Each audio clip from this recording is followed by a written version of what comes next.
I feel like my point is still somewhat valid. So I want to try to bring it up, which is that, we already said that we talked about the cumulative effect, right, of all of these traumas, right, that we experience vicariously through media, through like learning about violence against our communities, by seeing that violence, by seeing the impacts, by feeling the impacts ourselves as well in all these microaggressions that we have to deal with on a regular basis. And it builds up over time, and it definitely has an impact on the psyche. So now you're in a situation where, you're trying to avoid that bottom 20%. Yeah. And you screw something up. I mean, yeah, it's kind of like, yeah, it does weigh heavily on you. Yeah, and like it's almost like you're more set up to fail than other people because of the circumstance that you're in, and it's very frustrating because there's also no understanding of that circumstance. It kind of reminds me of the Naomi Osaka saga right now, where she said she wasn't going to do press to protect her mental health, and now she's out of the tournament, and it's like, that is like a very good exemplar of what we're talking about, which is that like not everyone is created equally, but it doesn't mean that everyone can contribute equally. It just kind of depends on the flexibility of the environment and the system of accountability that also works in tandem with that to make sure that productivity remains the same. So it's both elements that you need. And then I find that like oftentimes the aspect of like kind of being flexible and understanding of people's situations is just not there. And it's because I feel like employers feel like they don't have to be sympathetic to that, right? Like, because, somebody we'll hire somebody else. We'll get somebody who doesn't need that, And that's kind of the mindset that we've been living in, which is that like, well, you have to work for your spot, otherwise somebody's going to take your spot. And like you said before, dog-eat-dog kind of mentality and environment. And yeah. Absolutely. I mean, and this sort of work is like, it's not like super easy, right? Like it's a lot of knowledge work. It's usually very, very specific to the company, like the kind of like work that we're producing. And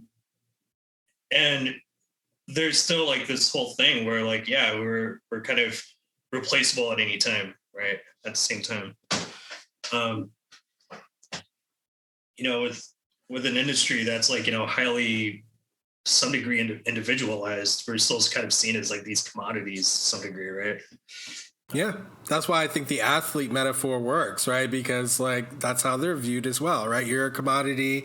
This is, you follow whatever we say, basically, And then of course, like tech people are paid well, athletes are paid pretty, well, and so people are like, well, if we're paying you this much, you should, have to take the day off work and do a 6-hour gauntlet interview, or you should be.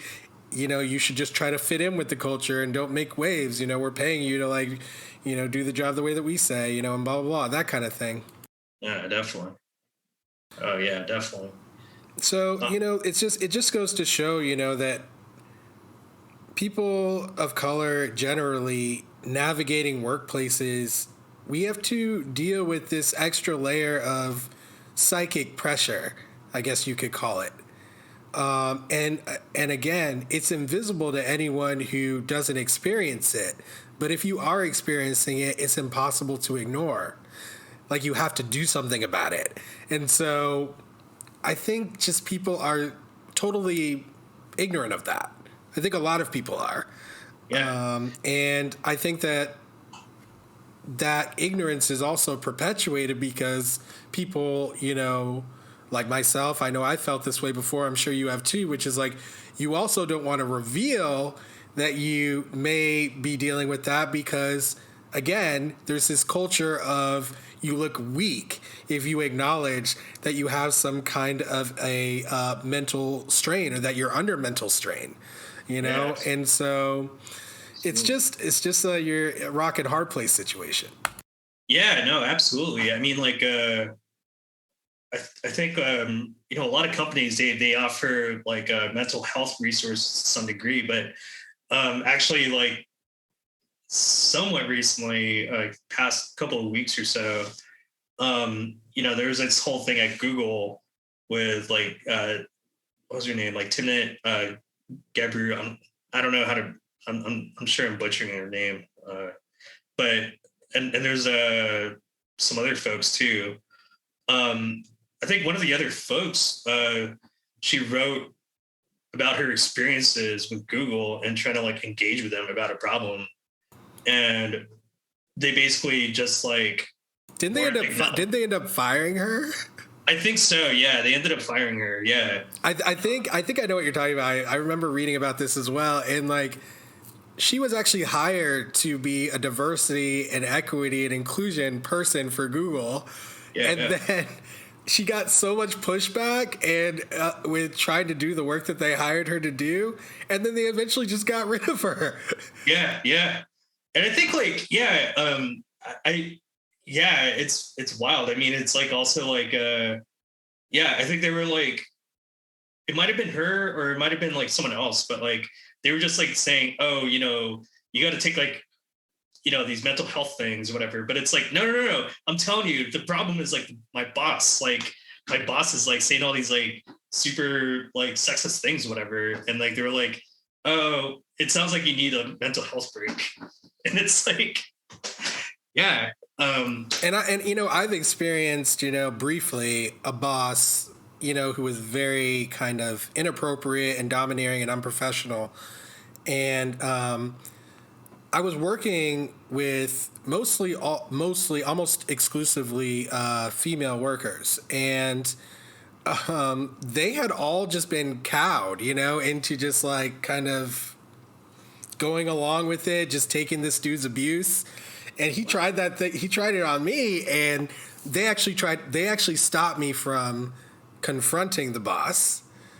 And I was like, all right, I see how the environment is here. It's like, this guy is like the head, and then everybody else just has to follow and take the abuse that this guy shells out. And I was like, obviously that wasn't good for me, so obviously I left.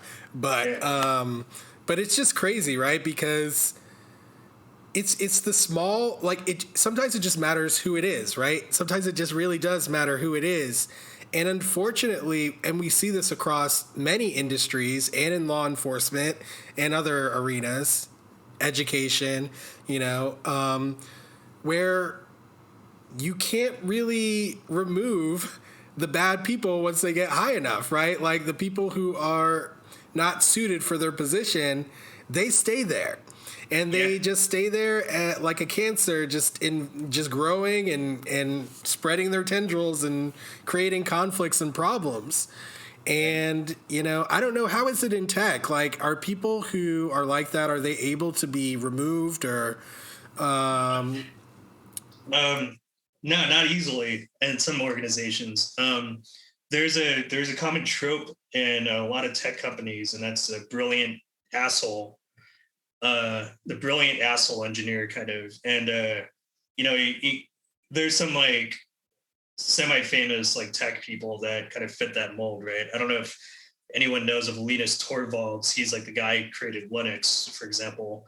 He's kind of like a good example of like the brilliant asshole, right?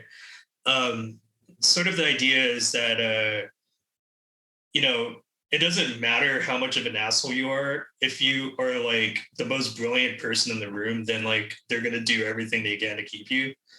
And that, I think some companies have started to realize that you can't just do that because they have to work in a team. Exactly. Yeah, no company is one person. Well, most of them anyway. Yeah, I mean, and it's like, yeah, I mean, just that sort of drag on like, I mean, you just putting it in like pure economic terms, like, just dragging productivity, dragging like, the business bottom line and whatnot, just having to hire and then probably let go or have, attrition just because of people having to put up with like this one guy who's like untouchable. Right. And isn't it crazy that companies would prefer, like, maybe not prefer, but like they tend to, it seems to me from my perspective, rather than dealing with that problem employee, they tend to just let everyone leave and rehire and get into this continuous cycle of hiring and quittings. Yeah, no, absolutely. Yeah, I've been in like, places like that, where there's high attrition and, yeah, yeah, the insidious thing is that, they shower you with like all kinds of, benefits and all that, as I was mentioning earlier, but it's only after a couple of months that you've like realized that you've been gaslit the whole time, and then you just like are just all of a sudden like dreaming about work or like stressing out about work, even though you're way already like way past like the end of work or whatever, right? Yeah, and it's also important what you brought up before, which is that like there are going to be people who have schemes on your employment before you even arrive, of putting you in the bottom 20%.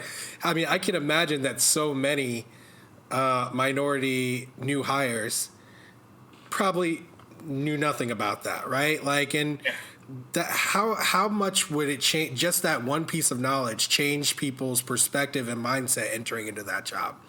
Probably substantially, right? And so Absolutely. a lot of it is about mentorship, like you were saying before, right? Like by doing the research or however you do it, right? Whether it's looking at a Slack channel, whether it's like going on social media or whatever, whether it is talking to someone who had the position you had or a similar one, whatever it is, you definitely need to engage in that because there's crazy stuff going on out here, stuff that, again, is outside of people's imagination. So yeah, I mean, no, absolutely. And and the thing that is really terrible about some of these practices, right? Like, the brilliant asshole deal or like, the interview styles or whatever, is that a lot of the companies that hold these sort of views are like, the so-called FANG companies, right? Like the Facebook, Amazon, Apple, Netflix, Google. And they have a huge amount of cultural sway in the tech industry. So a lot of startups and a lot of mid-sized companies, they adopt these same practices just because Google does it, right? Actually, even just in my subfield, Google has immensely influenced how we do work in just my subfield as like a systems engineer, because they're the ones that came up with the site reliability engineering label, right? And that's now all of our titles are site reliability engineer instead of systems engineer. Now we're all coding in Python because that's what Google uses, and also in some other languages too.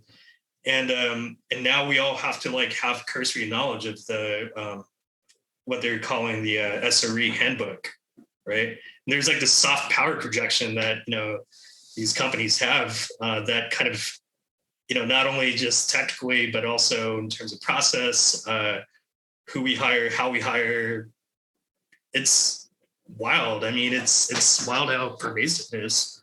Yeah. thanks for watching. For access to the full-length conversation and all of the 2-hour-long unedited conversations that I've had on race, click the support link in the description below. Thanks for your support and see you next time.